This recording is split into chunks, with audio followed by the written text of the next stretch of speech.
এই সাইড থেকে তো আমাদের এক্সাম আছে। তো এক্সামে যা যা প্রয়োজনীয় জিনিসপত্র লাগে, মানে অ্যাডমিট কার্ড, ফাইল, হ্যান ত্যান, তো ভাবলাম চলো তোমাদের সাথে একটা ছোট্ট করে ভিডিও শেয়ার করি। সবার ফার্স্টে আমি নিচে এই ফাইলটা, মানে এই ফাইলটার মধ্যে করে আমি হলে ঢুকে যাবো, ব্যাগটা এমনি নিয়ে যাবো, ফাইলটার মধ্যে যা যা থাকবে নিয়ে নেবো। সবার ফার্স্ট হচ্ছে এই ফাইলটা, এই হচ্ছে আমাদের অ্যাডমিট কার্ড। অ্যাডমিট কার্ডটা নেবো, এটার কালার কপি করা জাস্ট, তো এটাই নেবো। আর নেবো একটা স্কেল মার্জিন টানার জন্য।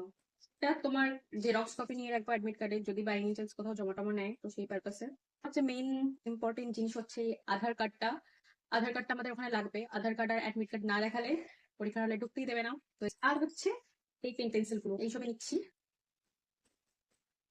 তো এই ফাইলটা নিয়ে আমি পরীক্ষার হলে ঢুকে যাবো। একটা পেন্সিল বক্স বা কিছু একটা নিতে পারতাম, বাট আবার আলাদা আলাদা করে যদি অ্যালাউ করে কি করে না ঠিক নেই, সেই জন্য ফাইলের মধ্যে সব নিয়ে যাচ্ছি। আর এই ফাইলটা ট্রান্সপারেন্ট আছে সব দেখে, এটাকে আবার ব্যাগের মধ্যে নেবো। আর সবচেয়ে একটা ভালো জিনিস হচ্ছে জলের বোতল। খাই না খাই নিয়ে যাওয়ার তো দরকার। তো দ্যাটস ইট। ভিডিওটা ভালো লাগলে